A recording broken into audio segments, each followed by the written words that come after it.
सभी को नमस्कार। हम अध्ययन कर रहे थे सरफेस केमिस्ट्री का, पृष्ठ रसायन का। इस पृष्ठ रसायन के हमारे 14 पार्ट कंप्लीट हो गए थे और आज हमारा 15 पार्ट रहेगा। यानी अपन कह सकते हैं आज का जो वीडियो है ये हमारा 15 नंबर का वीडियो रहेगा।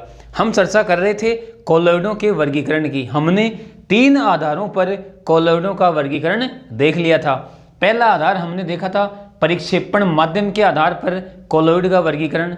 दूसरा आधार हमने लिया था परिक्षिप्त प्रावस्था व परिक्षेपण माध्यम की भौतिक अवस्था के आधार पर कोलॉइड का वर्गीकरण।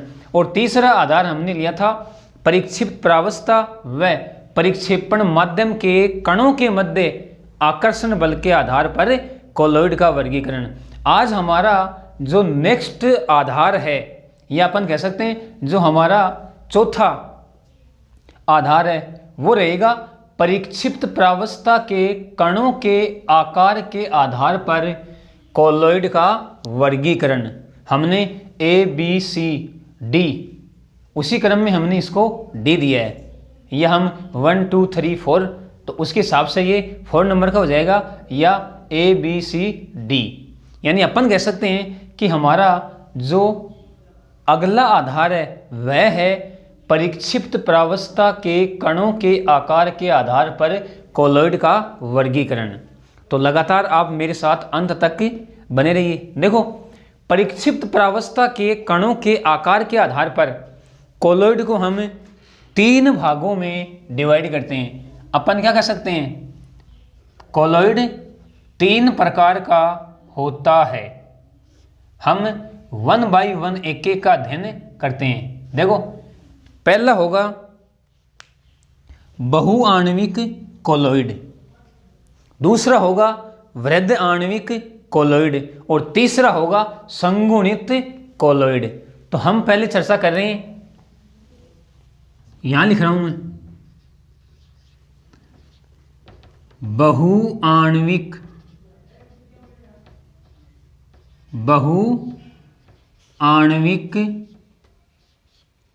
कोलॉइड,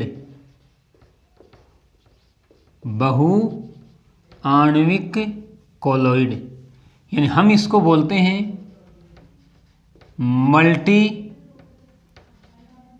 मोलेक्यूलर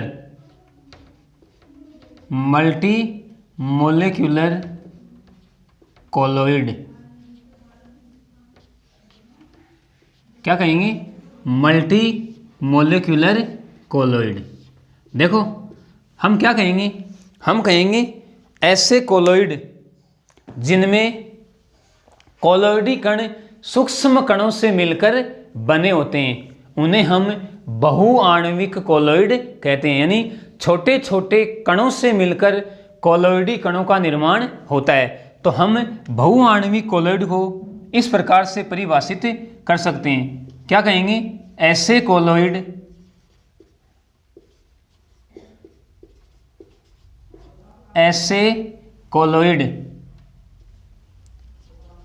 जिनमें कोलॉइडी कण, समझना ध्यान से, जिनमें कोलॉइडी कण सूक्ष्म कणों से मिलकर बने होते हैं, सूक्ष्म कणों से मिलकर बने होते हैं,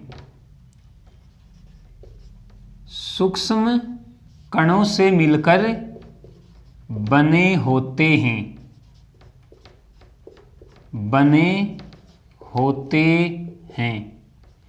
बहुआण्विक कोलॉइड कहलाते हैं।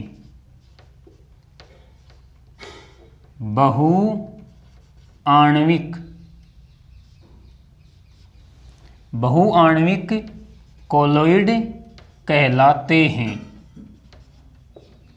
बहुआण्विक कोलॉइड कहलाते हैं।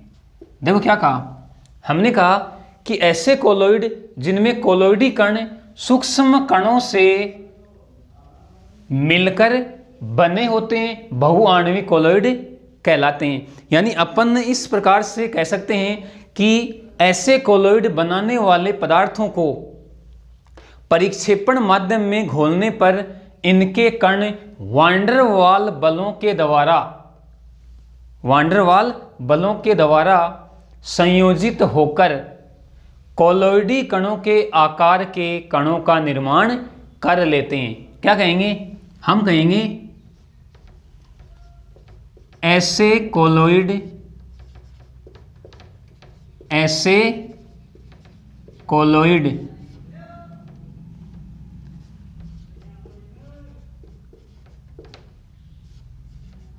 बनाने वाले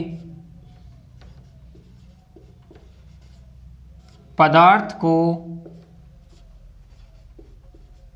परिक्षेपण माध्यम में घोलने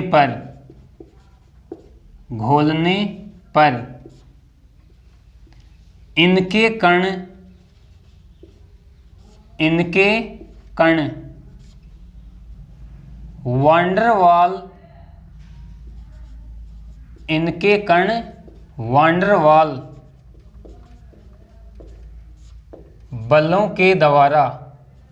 वांडरवाल बलों के द्वारा संयोजित होकर या जुड़कर, ऐसे कह सकते हैं, संयोजित होकर कोलोइडी आकार के कणों में, क्या कहेंगे? कोलोइडी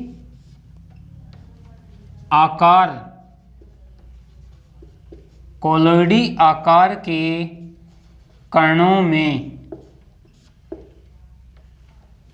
परिवर्तित हो जाते हैं।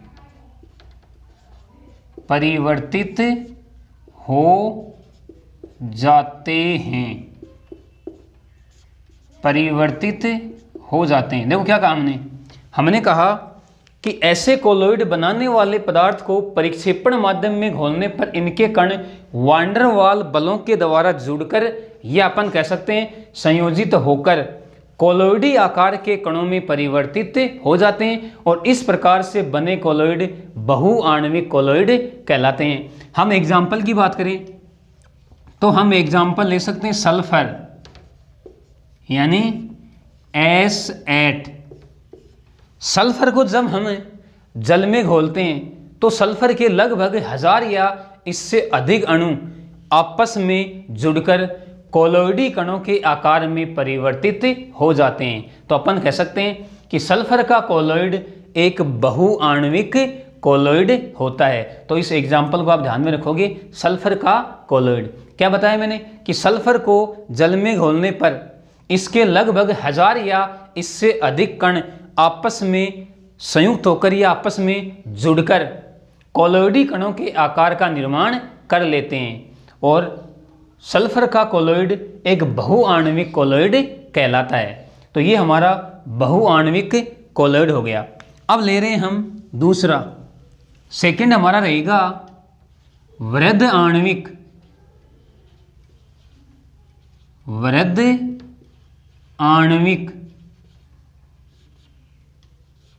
आणविक कोलोइड, यानी इसे हम कहते हैं मैक्रो, क्या कहेंगे? Macro molecular colloid. देखो नाम से पता है वृहद आणविक, यानी अपन क्या कहेंगे? अपन कहेंगे कि ऐसे कोलोइड बनाने वाले पदार्थ वृहद अणु या बहुलक होते हैं। क्या कहेंगे? हम कहेंगे ऐसे कोलोइड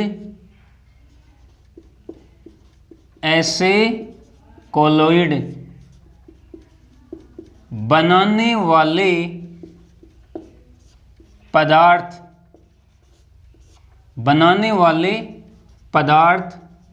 वृहद अणु या बहुलक होते हैं। याद रखोगे, वृहद अणु या बहुलक होते हैं, बहुलक होते हैं। अब देखो, ऐसे कोलोइड बनाने वाले पदार्थ वृहद अणु या बहुलक होते हैं। जब हम इन पदार्थों को परिक्षेपण माध्यम में घोलते हैं तो इनके कण कोलोइडी आकार के कणों में परिवर्तित हो जाते हैं। हम क्या कहेंगे, हम कह सकते हैं ऐसे कोलोइड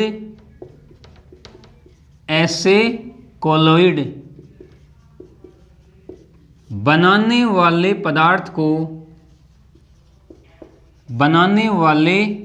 पदार्थ को परिक्षेपण माध्यम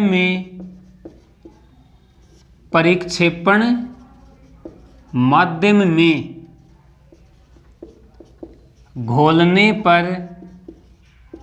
घोलने पर इनके कण कोलोइडी आकार के कणों में, इनके कण कोलोइडी आकार के कणों में परिवर्तित हो जाते हैं, के कणों में, कोलोइडी आकार के कणों में परिवर्तित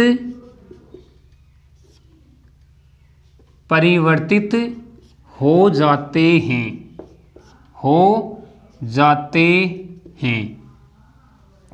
तथा इस प्रकार बना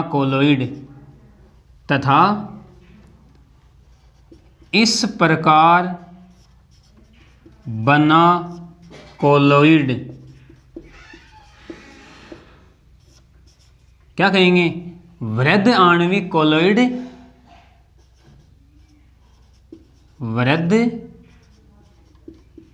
आणविक कोलोइड कहलाता है, वृहद आणविक कोलोइड कहलाता है।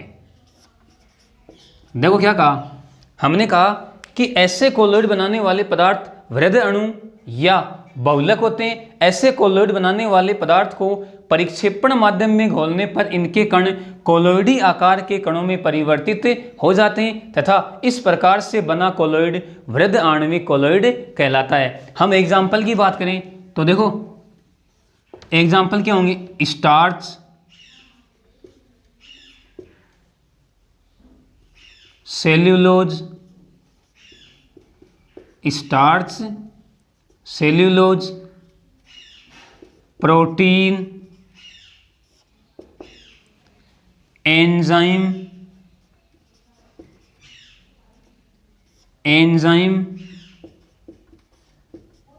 पॉलीस्टाइरीन,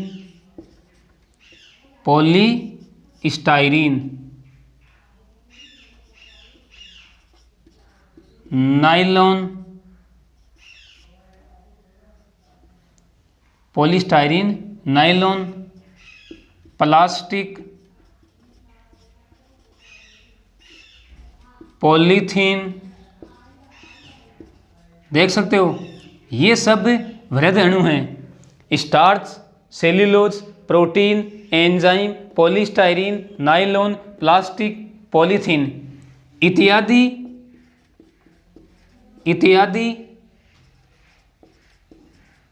वृहद अणुओं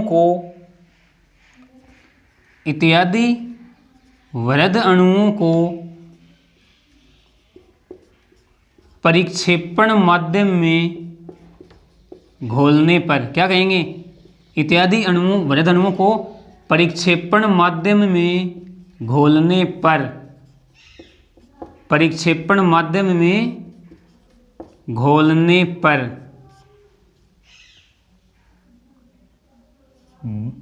वृहद आणविक कोलोइड का निर्माण होता है। वृहद आणविक कोलोइड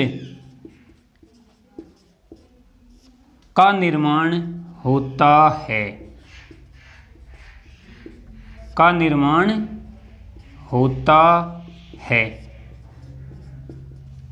यानी अगर हम वृहद आणविक कोलोइड के एग्जाम्पल की बात करें तो अपन कह सकते हैं starch, cellulose, protein, enzyme, polystyrene, nylon, plastic, polythene इत्यादि वृहद अणुओं को परिक्षेपण माध्यम में घोलने पर वृहद आणविक कॉलॉइड का निर्माण करते हैं। तो ये हमारा दूसरा हो गया वृहद आणविक कॉलॉइड।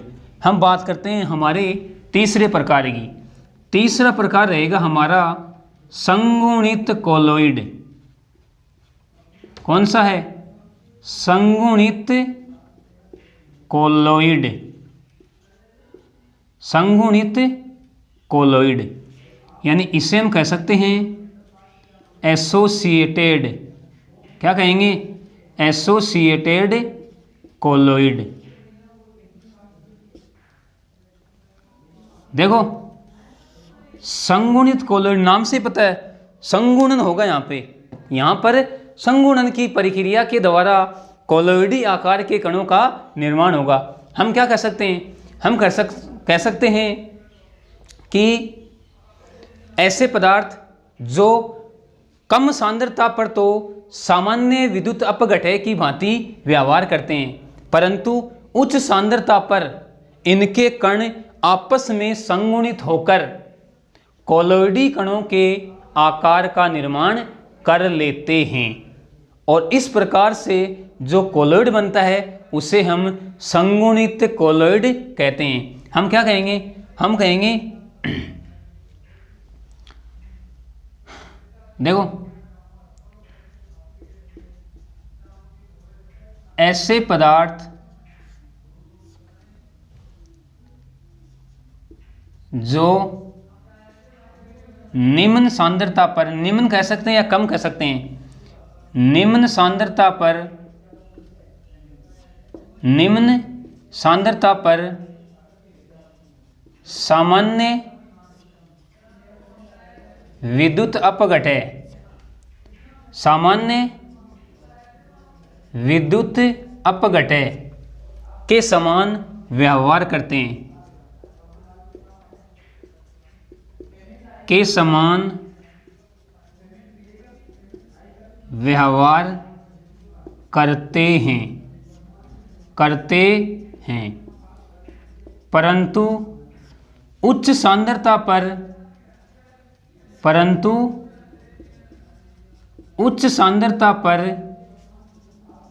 इनके कण संगुणित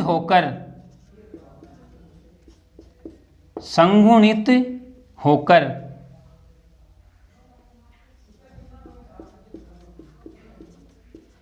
कॉलॉइडी आकार के कणों का, कॉलॉइडी आकार के कणों का, कॉलॉइडी आकार के कणों का निर्माण कर लेते हैं, निर्माण कर लेते हैं तथा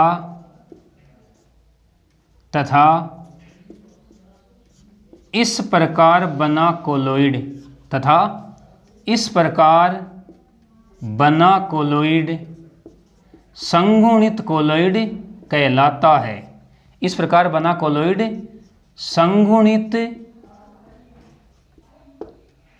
संगुणित कॉलॉइड कहलाता है,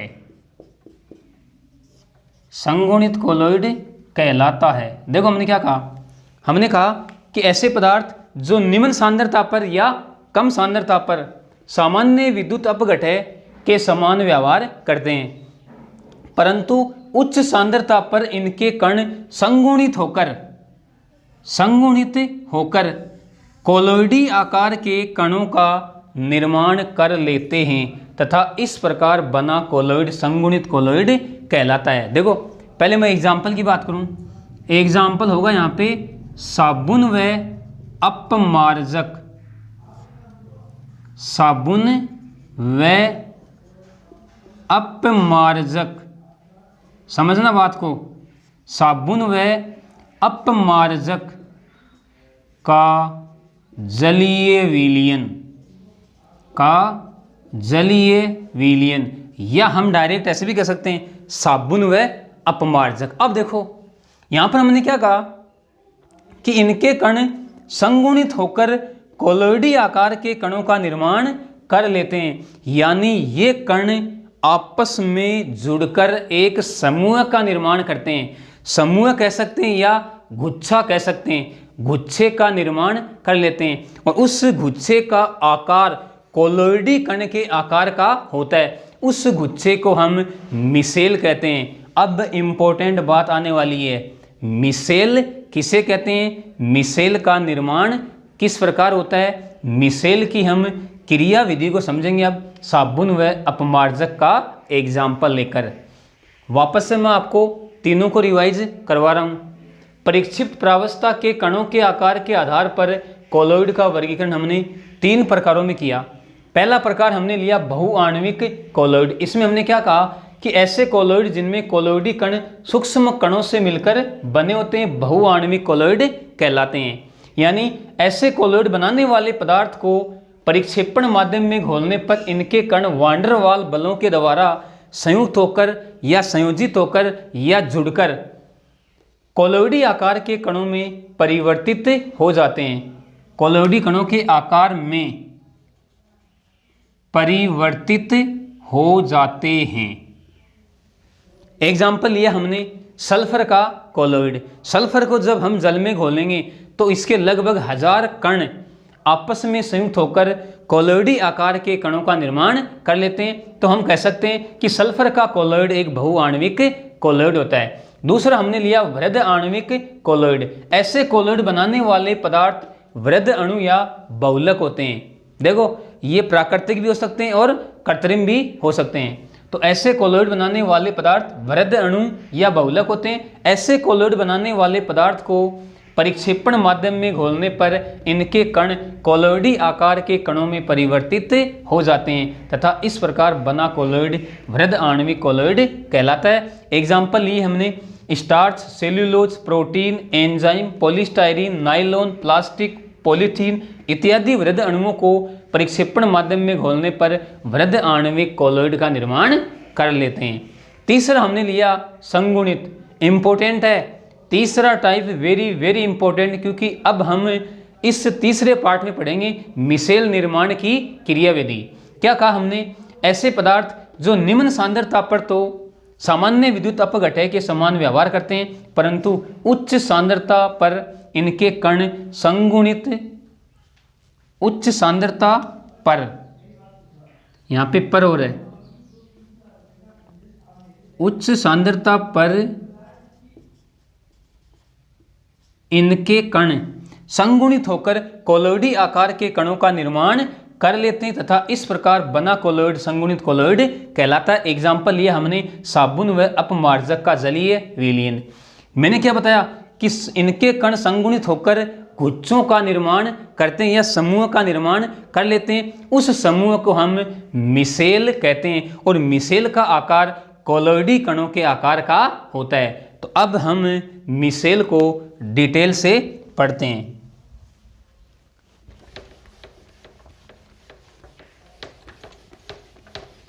देखो मिसेल का निर्माण एक निश्चित सांद्रता से ऊपर होता है। उस सांद्रता को हम कहते हैं क्रांतिक मिसेल सांद्रता। अब आपको ये पता हो गया कि मिसेल का निर्माण किस प्रकार होता है।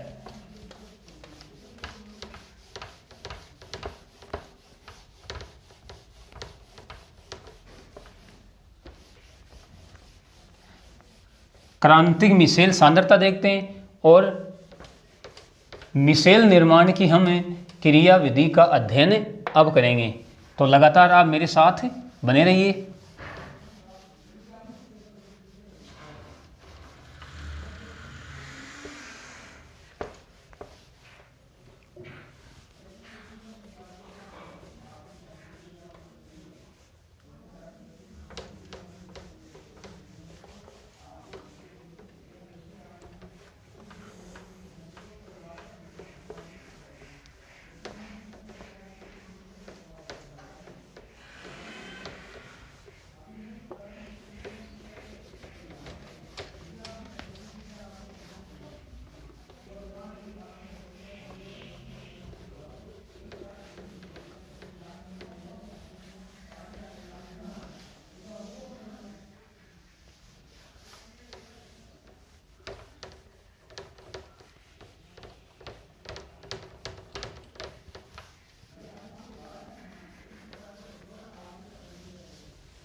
अब हम मिसेल निर्माण की क्रियाविधि का डिटेल से अध्ययन करेंगे। सबसे पहले हम देखते हैं क्रांतिक मिसेल सांद्रता, यानी क्रांतिक मिसेल सांद्रता क्या होती है। देखो, हम कह सकते हैं क्रांतिक मिसेल सांद्रता, क्रांतिक मिसेल सांद्रता, यानी इसको हम कह सकते हैं CMC, यानी क्रिटिकल मिसेल कंसंट्रेशन, CMC, क्रांतिक मिसेल सांद्रता। हम क्या कहेंगे? हम कहेंगे वह निश्चित सांद्रता जिससे अधिक सांद्रता पर मिसेल का निर्माण होता है, क्रांतिक मिसेल सांद्रता कहलाती है। क्या कहेंगे? वह निश्चित सांद्रता, वह निश्चित सांद्रता जिससे अधिक सांद्रता पर, जिससे अधिक सांद्रता पर, जिससे अधिक सांद्रता पर मिसेल का निर्माण होता है, मिसेल का निर्माण होता है, मिसेल का निर्माण होता है। क्रांतिक मिसेल सांद्रता, क्रांतिक मिसेल सांद्रता कहलाती है, यानी CMC कहलाती है। क्रांतिक मिसेल सांद्रता कहलाती है।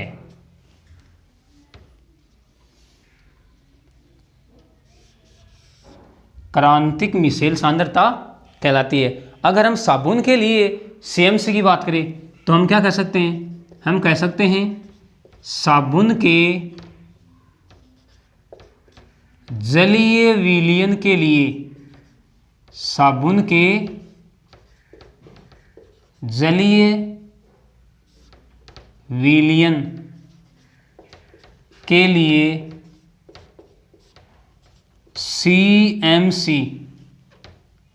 CMC का मान 10⁻³ मोल पर लीटर होता है, मोल पर लीटर होता है। यानी हमने साबुन के जलीय विलयन के लिए CMC का मान देखा है, कितना? 10⁻³ मोल पर लीटर। अब देखो, अब हम मिसेल निर्माण की क्रियाविधि को डिटेल से पढ़ते हैं। तो अब हमारी हेडिंग क्या रहेगी? मिसेल निर्माण, मिसेल निर्माण की क्रियाविधि, मिसेल निर्माण की क्रियाविधि। देखो, हमें पता है साबुन क्या होते हैं? साबुन उच्च वसा अम्लों के सोडियम लवण होते हैं, यानी हम कह सकते हैं साबुन उच्च वसा अम्लों के, साबुन उच्च वसा अम्लों के सोडियम लवण होते हैं, सोडियम लवण होते हैं, सोडियम लवण होते हैं। जैसे एग्जाम्पल लूँ मैं यहाँ पे ले रहा हूँ, जैसे सोडियम स्टीयरेट, सोडियम स्टीयरेट, सूत्र होता है इसका C17H35COONA, इसको बोलते हैं सोडियम स्टीयरेट। क्या है ये? ये उच्च वसा अम्ल का सोडियम लवण है। जिसे हम साबुन कह सकते हैं। अब देखो क्या होगा, अब समझना आप, देखो यानी जब हम सोडियम स्टीरेट को जल में घोलते हैं, ऐसे कह सकते हैं कि साबुन को जल में घोलते हैं, तो यह सोडियम स्टीरेट टूटकर या आयनित होकर स्टीरेट आयन का निर्माण करता है। यानी हम क्या कह सकते हैं, हम कह सकते हैं सोडियम स्टीरेट, सोडियम स्टीरेट जल में आयनित होकर, जल में आयनित होकर, चलो मैं इसको नीचे लिख रहा हूं, थोड़ा सा नीचे लिखते हैं।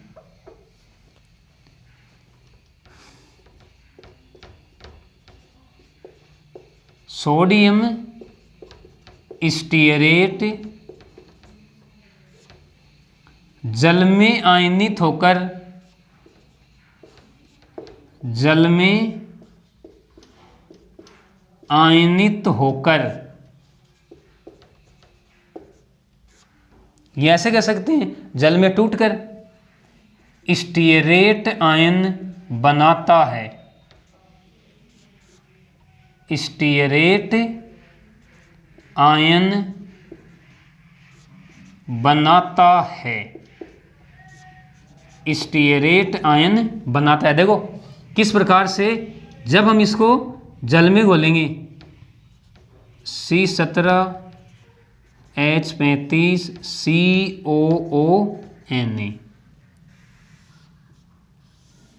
ये लो C17H35 यानी C17H35 COO नेगेटिव और प्लस Na प्लस, ये है हमारा स्टीरेट आयन, स्टीरेट आयन। ये sodium ion Na plus ion अलग हो गया। अब देखो, अब हम इस स्टीरेट आयन की संरचना अगर देखें, मैं यहाँ पे लिखूं स्टीरेट आयन की संरचना, देखो किस प्रकार की संरचना है। कार्बन तो कितने 17 हैं, अरे 17 है, और H कितने 35। देखो मैं बना रहा हूं अब स्टीरेट आयन की संरचना, CH3 CH2 CH2 CH2 CH2 CH2 CH2, यहाँ पर CH2, यहाँ पर CH2, यहाँ पर CH2, यहाँ पर CH2, देखो यहाँ पर बॉन्ड, यहाँ पर बॉन्ड, यहाँ पर बॉन्ड, यहाँ पर बॉन्ड, इस प्रकार बॉन्ड के द्वारा जुड़े रहते हैं। ये एक हाइड्रोकार्बन श्रृंखला है।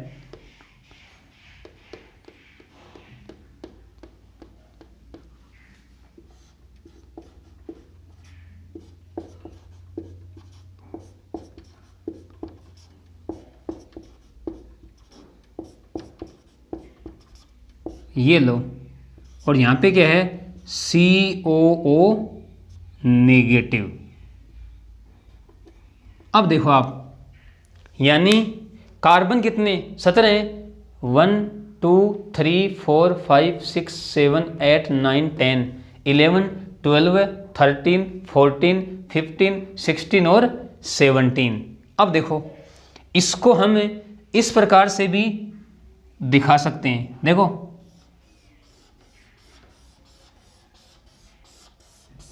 काउंट कर लेते हैं एक बार, 1 2 3 4 5 6 7 8 9 10 11 12 13 14 15 16 17, और ये लो हमारा COO नेगेटिव।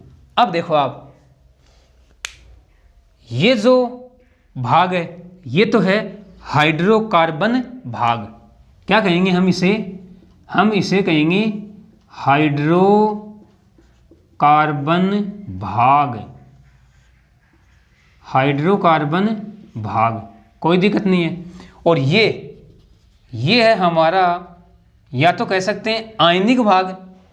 भाई यहाँ पे क्या है? आयन है, चार्ज है। चार्ज कैसा है? ऋणात्मक है। तो या तो हम कह सकते हैं आयनिक भाग, या हम कह सकते हैं इसे ऋणावेशित भाग। ऋणावेशित भाग, ऋणावेशित भाग। या अपन कह सकते हैं ये जो हाइड्रोकार्बन भाग है ये होता है जल विरोधी भाग। क्या कहेंगे? जल विरोधी भाग। और ये जो ऋणावेशित भाग है इसको कह सकते हैं जल स्नेही भाग। जल स्नेही भाग। या हम इस हाइड्रोकार्बन भाग को कह सकते हैं टेल यानी पूंछ, तो इसको बोलेंगे हेड यानी सिर।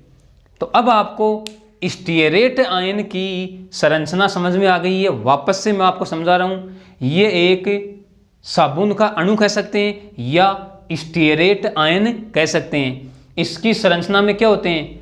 C17H35COO negative. मैंने इसको विस्तृत रूप से दर्शाया है। ये हाइड्रोकार्बन चेन है और ये आयनिक पार्ट कह सकते हैं हम। इस हाइड्रोकार्बन भाग को हम जल विरोधी भाग कहते हैं, इसको हम जल स्नेही भाग कह सकते हैं, इसको हम टेल कह सकते हैं, तो इसको हम हेड कह सकते हैं। कोई दिक्कत नहीं है। यानी अब हम स्टीयरेट आयन के भाग दर्शाएंगे। इनको मैं हटा रहा हूं। अब आपको ये पता हो गया है कि स्टीयरेट आयन में कितने भाग होते हैं। हम कहेंगे स्टीयरेट आयन में 2 भाग होते हैं, या स्टीयरेट आयन के 2 भाग होते हैं।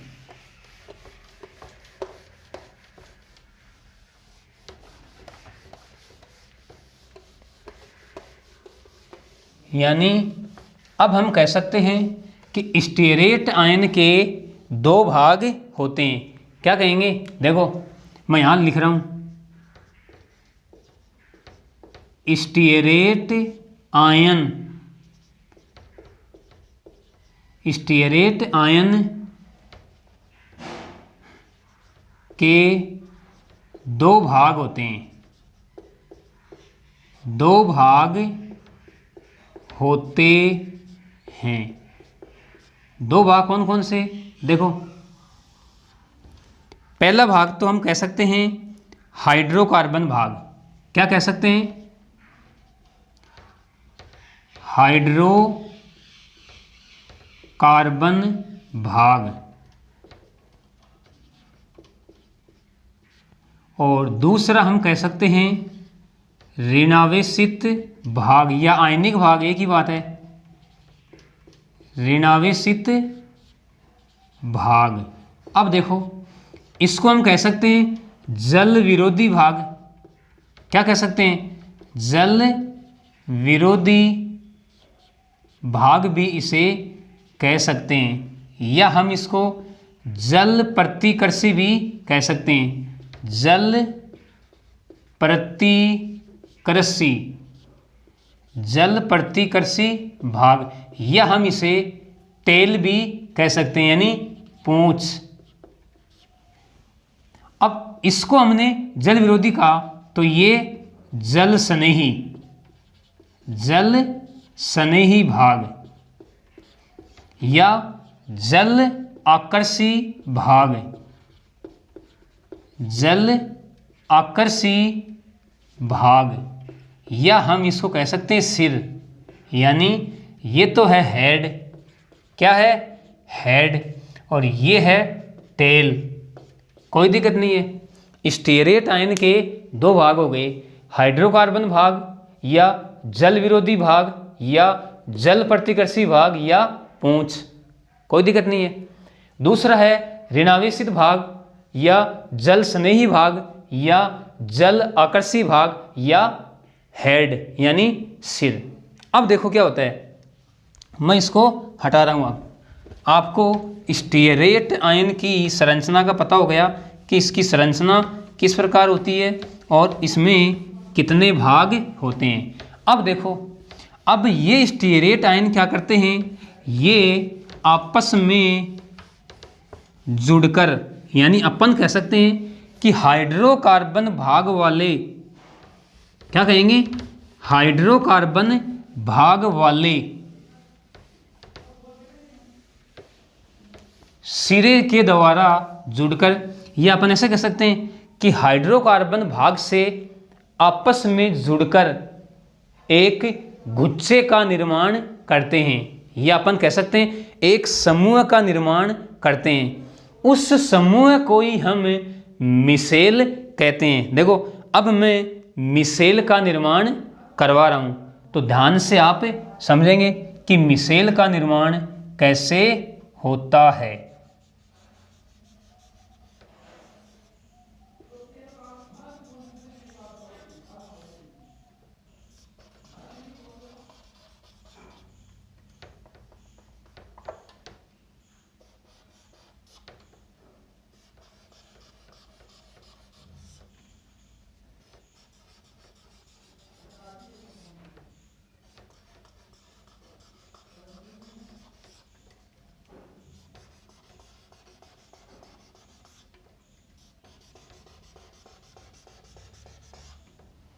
देखो, यहाँ पर तो है ऋणावेशित भाग, ध्यान में रखोगे आप।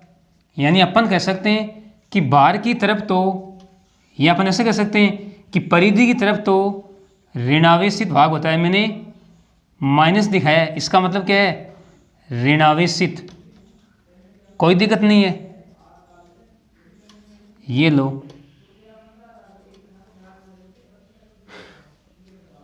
अब देखो, ये जो मिसेल बना है, इसका जो आकार होता है वो कोलोइडी कणों के आकार का होता है, और इस प्रकार के कई मिसेल विलयन में बन जाते हैं। हम कह सकते हैं ये हमने क्या बनाई है, मिसेल।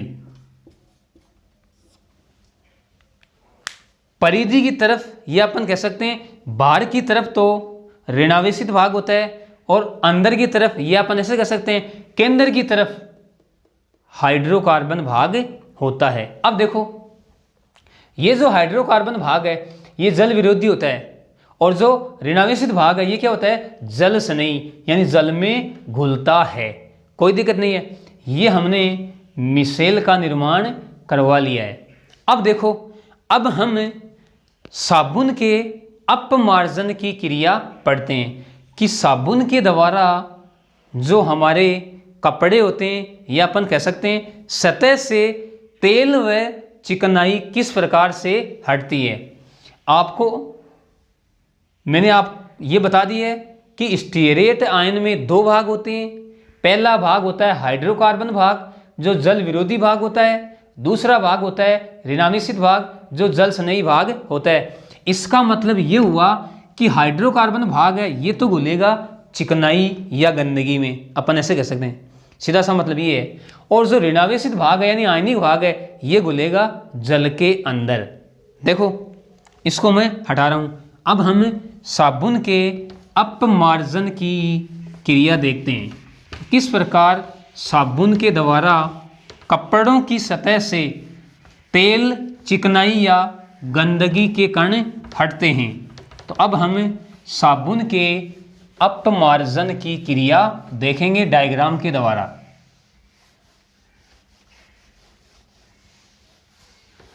तो लगातार आप बने रहिए। देखो, हम कह सकते हैं साबुन के अपमार्जन, साबुन के अपमार्जन की क्रिया, या तो अपन कह सकते हैं साबुन के अपमार्जन की क्रिया, या अपन कह सकते हैं साबुन के शोधन की प्रक्रिया। लगातार आप मेरे साथ बने रहिए। देखो, ये मान लो हमारे पास कोई सतह है, क्या है, सतह है और इस सतह पर ये गंदगी या अपन कह सकते हैं चिकनाई छिपी हुई है। सतह के ऊपर क्या है ये लो,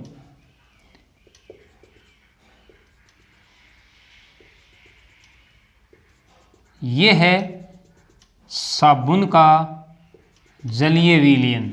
समझना बात को आप धीरे धीरे।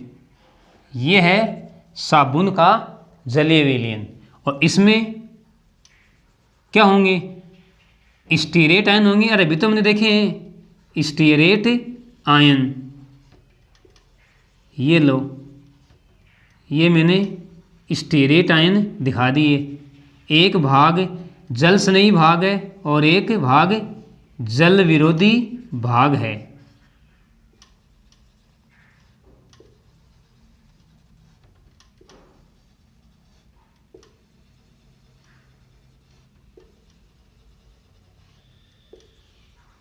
इस बात को आप जरूर ध्यान में रखोगे कि जो जल विरोधी भाग है वो चिकनाई की तरफ रहेगा, यानी चिकनाई में घुलेगा, बासीदी सी है, या चिकनाई से जुड़ेगा।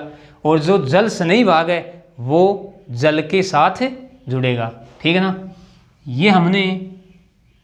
ये तो है साबुन का जलीय विलयन, साबुन का जलीय विलयन, कोई दिक्कत नहीं है। और इन्हें हम कह सकते हैं, देखो, या तो हम कह सकते हैं साबुन के अणु, या हम कह सकते हैं स्टीरेट आयन, साबुन के अणु, कोई दिक्कत नहीं है। और ये क्या है, ये है सतह पर उपस्थित चिकनाई, सतह पर उपस्थित चिकनाई कह सकते हैं, या धूल मिट्टी के कण कह सकते हैं, या अपन गंदगी कह सकते हैं। और इसे मैं दे दूं प्रथम चरण, प्रथम चरण। अब बात करते हैं सेकंड चरण की। देखो सेकंड चरण में क्या होगा,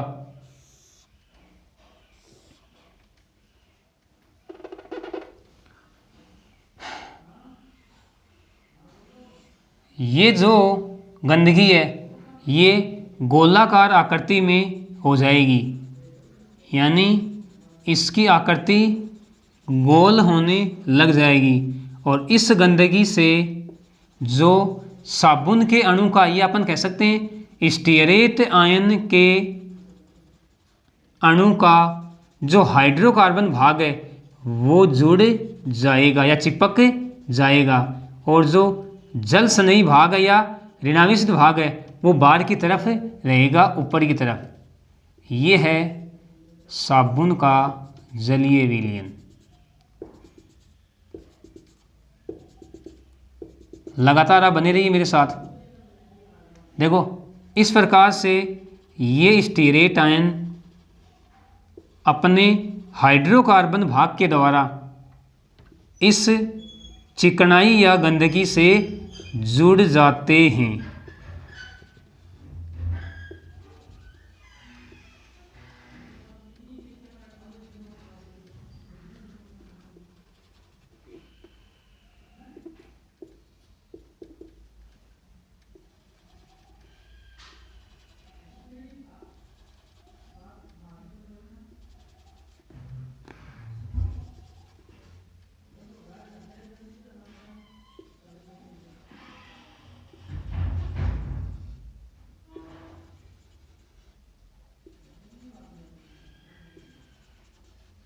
इसको हम कह सकते हैं द्वितीय चरण। क्या कह सकते हैं, द्वितीय चरण। अब देखो बात करते हैं तृतीय चरण की। तृतीय चरण में क्या होगा, ये गंदगी पूर्णतया गोलाकार आकृति में हो जाएगी और इस गंदगी के चारों ओर स्टीरेट आयन अपने हाइड्रोकार्बन भाग से जुड़ जाएंगे। देखो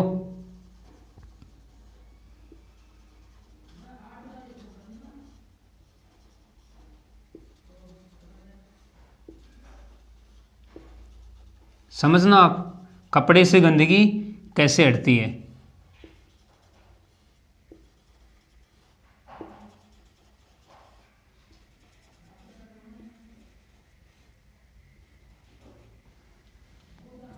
ये है साबुन का जलीय विलयन।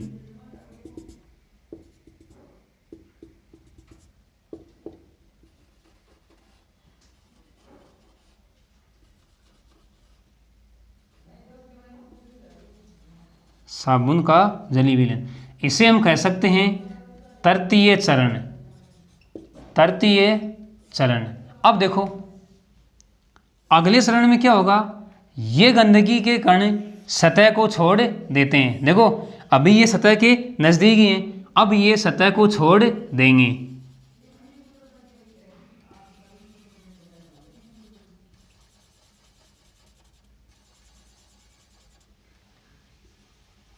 और इसके चारों ओर स्टीयरेट आयन अपने हाइड्रोकार्बन भाग के द्वारा जुड़ जाते हैं।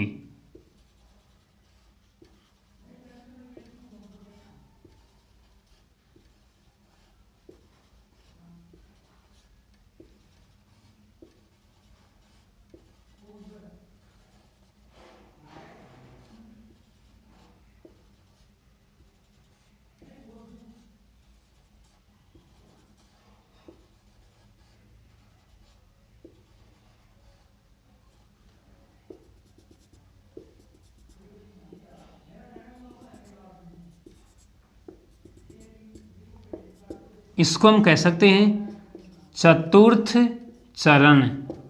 अब देखो वापस से मैं आपको समझा रहा हूं, जब हम साबुन के जलीय विलयन को गंदगी पर डालते हैं, या अपन ऐसे कह सकते हैं कि जब हम साबुन लगाते हैं तो क्या होगा, ये जो स्टीयरेट आयन हैं ये अपने हाइड्रोकार्बन भाग के द्वारा गंदगी पर चिपक जाते हैं। देखो चिपक रहे हैं ना, ये गंदगी है, गंदगी पर चिपक गए, और जो ऋणावेशित भाग है ये कांटों के रूप में बाहर की तरफ रहते हैं।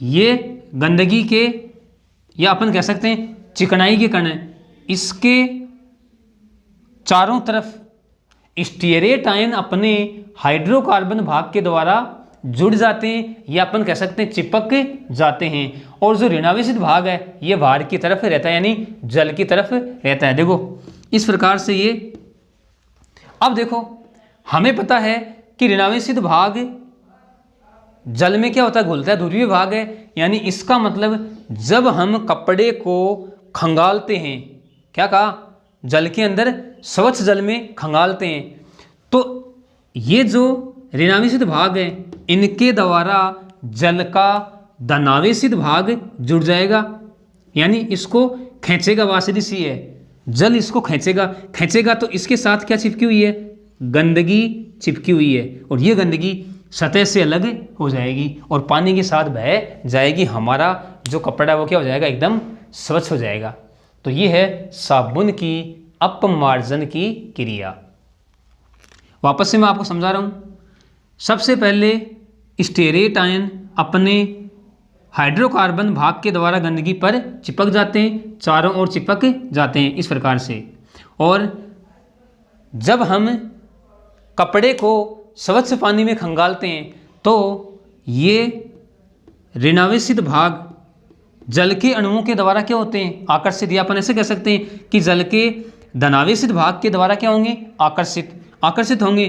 तो इनके हाइड्रोकार्बन के साथ क्या जुड़ी हुई है, गंदगी जुड़ी हुई है, तो ये भी कपड़े से अलग हो जाएगी और हमारा कपड़ा क्या हो जाएगा, एकदम साफ।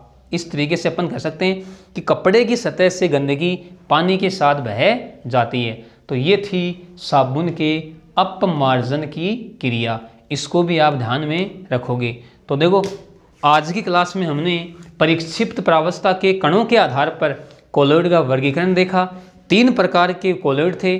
पहला हमने देखा बहुआण्विक कोलॉइड, दूसरा वृहदाण्विक कोलॉइड और तीसरा संगुणित कोलॉइड। संगुणित कोलॉइड में हमने एग्जाम्पल लिया साबुन व अपमार्जक का, जिसमें मिसेल का निर्माण होता है। मिसेल किसे कहते हैं? क्रांतिक मिसेल सांद्रता किसे कहते हैं? मिसेल निर्माण की क्रियाविधि और साबुन की अपमार्जन, इन सब बातों का अध्ययन हमने इस आज की क्लास में किया। तो आज के लिए इतना ही। ओके, धन्यवाद।